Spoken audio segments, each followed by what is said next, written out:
So I was asked to speak about 21st century skills, and one of the things I think... Laura, your elbow is on the microphone. Sorry. One of the things that I think is interesting about the whole idea of 21st century skills is that they're not really 21st century skills. They're the same skills that John Dewey wrote about when he talked about schools needing to focus on building community and teaching students to solve meaningful problems and learn to become educated citizens. You know, there's nothing 21st century about that. That's sort of been the purpose of education all along. But as we've moved into the 21st century, there's been an increased emphasis on this idea that maybe our kids need to know more than just academic content. So what I put up here is a graphic created by an organization called Partnership for 21st Century Skills. And they created this lovely thing they call the rainbow and the waves. I have some handouts on the table that you can pick up on the way out if you want your own copy. And I think the thing that's interesting about this is that they have made a very complicated graphic for something that's actually pretty simple. At the top, it is that the rainbow speaks to stuff kids need to know how to do.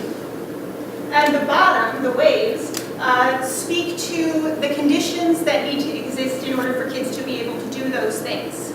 So I think that they spent a lot of time and money and energy creating it, and so I felt like I needed to put it up. Because look, it's pretty, right?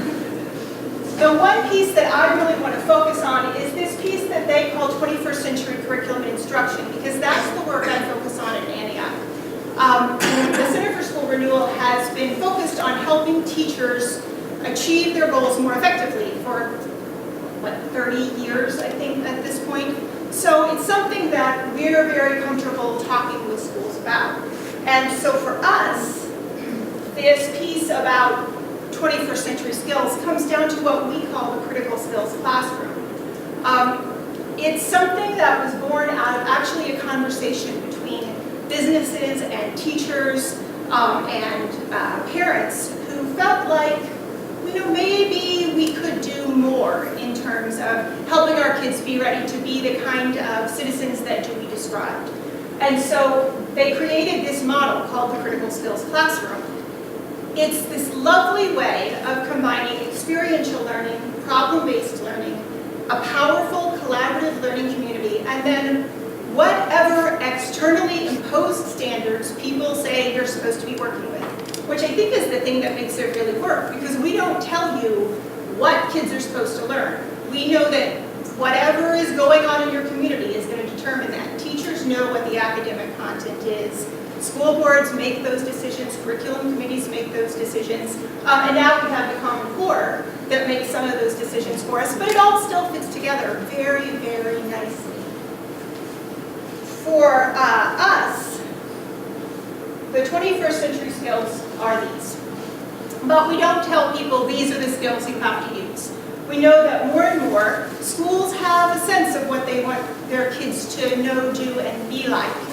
They have their own versions of habits of mind, or the virtues of a quality citizen, or International Baccalaureate has a whole learner profile that already sets this out. So we created this list in our early conversations with teachers, and over the last 3 years it's evolved a little bit.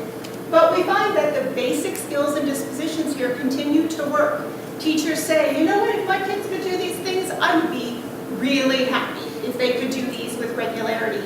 And so by using the critical skills model, they can target both the academic content and these skills and dispositions at the same time, without it becoming yet another thing they have to focus on, yet another piece of the curriculum.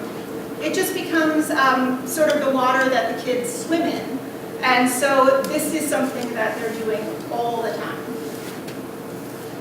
In a critical skills classroom, students work with things called challenges, which are messy problems that students solve. And they move from very simple and academic to very, very messy and real world. So in the younger classrooms, it could be a problem as simple as when we come in from recess this time of year, we have a big pile of ucky-mucky mittens. How could we solve that problem so that everybody can find their mittens at the end of the day and they've had a chance to dry out. Here's the space we have for that, and here's the pile of mittens. How can we make these things fit into that space, which is a lovely introduction to geometry, and to patterns, and to sorting and organizing.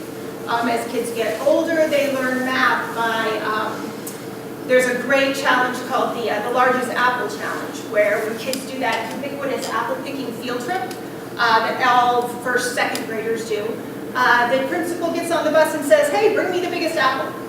And then the kids have to figure out, well, what is the biggest apple? Is it the heaviest apple? Is it the largest apple? What if it's a great big apple but it's full of wormholes?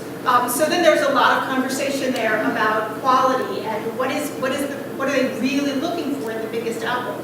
And so then they get into weights and measures, and there's a whole set of things that are going on there for students that they come to make meaning of in a whole different way in solving this problem. And we've had students all the way up to the graduate level working with similar challenges and practicing these skills and dispositions at the same time. So I'm going to finish, see what I did there? With actually the words of a student. There were a group of students up at River Valley Technical Center in Springfield, Vermont, in Erin Hunter's classroom. She's a carpentry teacher there. And Erin's been using the critical skills model for years. And she tasked her students with working with the videography class there to create a set of videos describing the 9 characteristics of the critical skills classroom. So this focuses just on one of the characteristics having to do with targeting specific skills and dispositions. There are all 9 are available on the website. You're welcome to look at those. And I also put a couple of handouts out on the table out there if you'd like to pick up more information. Perhaps you'd like to attend a Critical Skills Institute this summer. I'm more than happy to talk about that after we're done tonight. So I'll finish up.